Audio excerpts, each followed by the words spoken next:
So when it comes to Black Bolt and White Flare, we're a couple of weeks away. Is it worth investing in? Is it worth just opening, keeping it sealed, selling it instantly? What's the best way of this? Now, as we've kind of seen with a lot of pre-orders, it seems to be that there is a solid amount of pre-orders going in. I know Smiths took a while to sell out of their pre-orders. That sometimes doesn't necessarily mean that they're getting all of that. They could cancel pre-orders. We've seen that multiple times. So it's not necessarily a absolute guarantee that that works out, but it's always a good shout. I'm hoping that in general we are starting to see more product coming in, because to be honest, Destined Rivals in terms of a shop front has been nowhere. Like, you can obviously get it all online, of course you can, but in terms of actually being in a Smiths in England or anywhere like that, it has been non-existent. You cannot find their product anywhere, and that is predominantly looking at MSRP. Now, obviously, most sets, if any set at this point, MSRP is like a gold mine. Like, you look at the Black Bolt booster box, you look at the booster pack, you look at obviously the pre-sales of obviously the bundle cases, the displays, the tins that look incredible for each of them, and then obviously the Elite Trainer boxes. They're all coming in pretty expensive. It's kind of what you expected. But from what we're seeing, it seems like it's a set that is worth the pull rates. From what we've seen from PokeRev today or yesterday's video, the pull rates are actually at least semi-decent on what he's got. So that's always interesting to see. And the only thing we've got to really go off from this at the moment is a very small sample size at the moment of YouTubers that are opening it. And then the only other kind of, I'd say it's kind of slightly there, is the Black Bolt and White Flare for Japanese. Now, obviously, we do look at packs there. Very difficult to justify which ones is it going down, is it coming up, because we know full well that Japanese products isn't normally as expensive as we see in English. Now, obviously, when we do look at the kind of packs in itself, if we go to the 1 month, we obviously see that they were up there at quite a high rate, and to be honest, that is pretty the standard for Japanese at the moment. We've seen with obviously the Team Rocket and all of them that it does start pretty high. When we do look at in terms of the actual individual cards, you've obviously got the two main ones coming in as obviously Zekrom EX for obviously the black and white variant, or the black variant for this one specifically, and naturally we're always going to see a downwards curve on this one. It's always going to start up really hyped, especially because the card itself, you look at the Victina, you look at this, and also the Reshiram, it's a brand new rarity. It looks insane. Like, that card in itself looks outrageously good. If I was to go on something else and kind of look through, say, a Victini as the special rare, I know the red Victini is what everybody wanted in obviously Japanese. It was like, what, I think it was 2,000 as like a lottery system. You had to be like one of the 2,000 people that actually got the card. It was insanely priced. And then it's turned out that it's coming in English as normal set. So that's obviously dropped massively. Now, obviously, if we do look at this Victini, we're seeing like most sets, it's kind of coming up and down. Like, we're at a pretty decent point there. But we know that in terms of pricing, they don't really come out as high as the English. And in general, I don't see every single card being that expensive, because it just can't be. When you've got 160 illustration rares, not all of them are going to be 20, 30, 40 pound cards. You are going to find a lot at that 10 to 5, maybe under zone. Like, you'll see some of the nice artworks that potentially do go up or down, and we will see a bit of a downward spiral for singles. But when we do get to it, I can imagine it will kind of go back up, or at least pick up a little bit. Now, the biggest question is with this obvious English set, do we kind of invest in it? Do we really put a lot of money into it? And I think when I come to looking at any new set at this point, any sort of MSRP seems to be gold mine at the moment. If you want to sell it instantly to make that profit, again, it's down to your own discretion. I personally, if I manage to get my hands on 50 boxes, I don't know if I could bring myself to sell it on. Like, for instance, if we do look at the trainer box, I don't know if I could bring myself, if I managed to get 50 boxes at what does it be, £40, say, give or take. I think that was the normal MSRP. I don't know if I could flip them for 110 and be comfortable with myself doing that, to be honest. And don't get me wrong, money's money. It is what it is, and that's the whole point of why Pokemon does make so much money, because there is so much money in it. But personally, for me, I don't really like buying above MSRP anyway. I'm not a big fan of it unless it's something I'm keeping sealed. I want to keep in my collection. For instance, anything from Powder of Fates at the moment, I'm keeping. If I'm buying it above, I'm more than happy to keep that sealed, as I want that set for myself in the future when we get there. And the same for any ETBs, any of the product, 100%. In terms of a profit from doing MSRP, you're going to make it. It's just natural at this point. You get anything, pretty much, if you get anything right now in any of the new sets, current market, if you get them at MSRP, so we're talking £45 for an ETB, we're talking £10 for a tin. I don't even know how much they are individually, actually. I think it is about £10 per tin. You've obviously got the binder collection, that's normally like 20 at an absolute maximum. Booster bundles, you normally get them at like 25.20 as MSRP. You get anything like that for MSRP, you've basically made money instantly.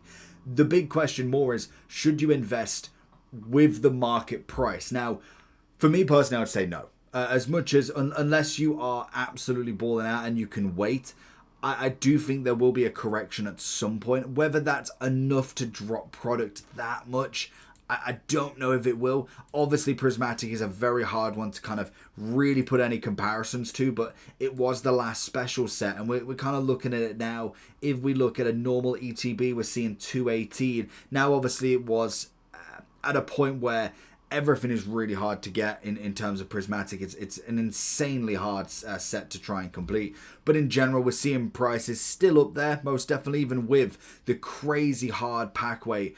People are still buying it at market price. Like, to be honest, with Prismatic, after the first wave of MSRP stuff, I'd have just said buy singles. Even now, looking at the single price of a lot of this stuff, we're seeing a lot of them drop in price. So single cards are most definitely not up to the top of the level. Like, even the Umbreon, it says £1,000. Realistically, you're seeing that drop down now. Obviously, you can make the graph look as tactical as you want. Obviously, if you do go to the year, you'll see that he did start off very heavy. So he is absolutely up there, but there wasn't necessarily the great sales either. Like we're seeing here, the best sales were at the top. Now we're kind of seeing a few more. Obviously, people are going to be holding and seeing if they want to make their money back, or obviously just shipping it out straight away. Whether we're going to see the same for the black and white, again, whether it's considered the same as a 151 in terms of the popularity vote, it's a possibility that it's absolutely up there. But I do think 151 does hold more of the nostalgic value, more so than anything.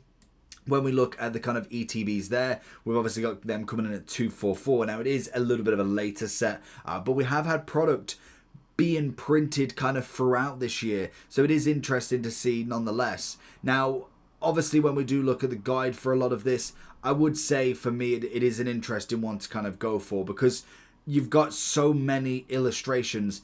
I just think people are going to buy it just consistently anyway. So even if you was to buy it at the market price, I don't know if I'd see it going down massively, because it's kind of like that Crown Zenith. As long as they keep printing, people will always keep buying.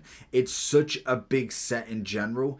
You're going to have to spend quite a decent amount to be able to actually complete the set from pack pools as such. Now, obviously, when we do look at kind of this, as you can see, we obviously have got the current market price. It is about $12 to $13 per pack, which is roughly around about the £11 to £10 per pack. Now, obviously, if you do look at the exclusive one, you're looking at $31 per pack if you're going for the Pokemon Center. Again, whether they are a great investment tool anyway, because they are very limited and they very much don't get reprinted. So they are very specific. Whether you want to buy them at market and hold on to them, that is totally up to you. I don't know if I'd quite go for the exclusives. Same with the booster bundles. It's the best pack rate that you're going to get back. Obviously, packs per cost. So at the moment, you're looking at 10, 11. They could be worth it, to be honest. And then I think if they are looking at a Crown Zenith 2.0 for this, it's one of them ones that I'd possibly say is worth just putting your arm and leg into it. Now, obviously, as you can see, it's breaking down per pack. Pretty much the booster bundles are going to be pretty much the best product per pack anyway. But obviously, you will get the likes of special promo cards that you can get rid of or add to if you obviously buy the product. anything MSRP is going to be perfect. Tins are looking very, very hefty on the per pack price there. $15 per one is quite a considerable amount, but you do get to have the tin as well, which I kind of like some of the tins, to be fair to them. Now, obviously, when we do look at the likes of a Crown Zenith, I think that is going to be one of the big ones in comparison for pull rates more so than anything, whereas obviously your prismatic, your 151s, is going to be the same in terms of it's a special set more so than anything. But when we do look at Crown Zenith in general, when we look at the price side of stuff, we know that we're going to be at a pretty good, reasonable rate. When you do look at the set itself, if we click into it and look at the singles, they have pretty much held their own a solid amount. Now, obviously, it's not necessarily as many illustrations, so it's very hard to kind of go with that. You've obviously got the normal side of it with the Vs. Again, Vs are not necessarily going to be too expensive, as you can imagine. Pretty much just standard value more so than anything.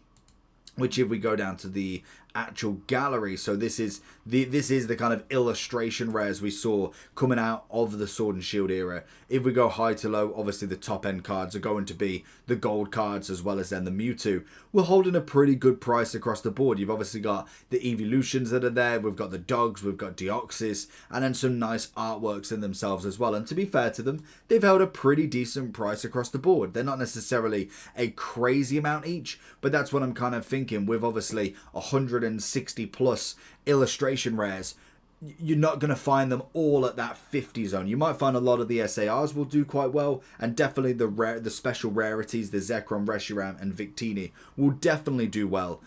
But I don't see all the rest of them holding a crazy value. So I can see products still being up there, and definitely singles could be an interesting one. So for me personally, I would say MSRP is an absolute dream for any set at this point. Whether, like I say, you want to offload straight away or not is totally up to you. I think a hold is still going to be well. Investing in the actual market price, I would definitely be looking at kind of that buyer's guide, maybe looking at booster bundles on there. Wouldn't necessarily go too crazy on obviously the ETBs, maybe keeping one or two behind if you wanted to keep a sealed collection product. That's obviously going to be a solid investment in general, whereas the booster bundles are going to be your best friend for this. Wherever you can get packs in a bulk, booster bundles are going to be your best friend. So I would suggest they're going to be your best ones to go with. I can see at this point, even if we get rid of all the products and think booster bundles most definitely, if we're getting them, say, $10 per pack, normally we're looking at like what, 6 to 7 is kind of normally your MSRP, maybe 6 to 5 is possibly the MSRP. You're just doubling that price. Even if it was to drop down and be printed on demand, I would 100% say in the years to come, this set will still be one of the ones that's going to be sought after. At the very minimum, like how we do for Crown Zenith, it's the pull rate. We know we could actually get something from it. So that's going to be the same philosophy I would have. So I know that full well this price in 2, 3, 4, 5 years, you are going to be paying way more than $10 per pack. So booster bundles, even at the market price right now, I would say is still a very, very good investment. So regardless, we're going to get it on the 18th. We'll see how we go. We'll obviously have a look at the actual pack rate, and hopefully I do manage to get some myself, and we'll hopefully bring some good intel as we go forward. And Mega Brave is coming up next. We've got some illustrations coming out. We've got Riolu, and hopefully a lot more again in the horizon. Peace.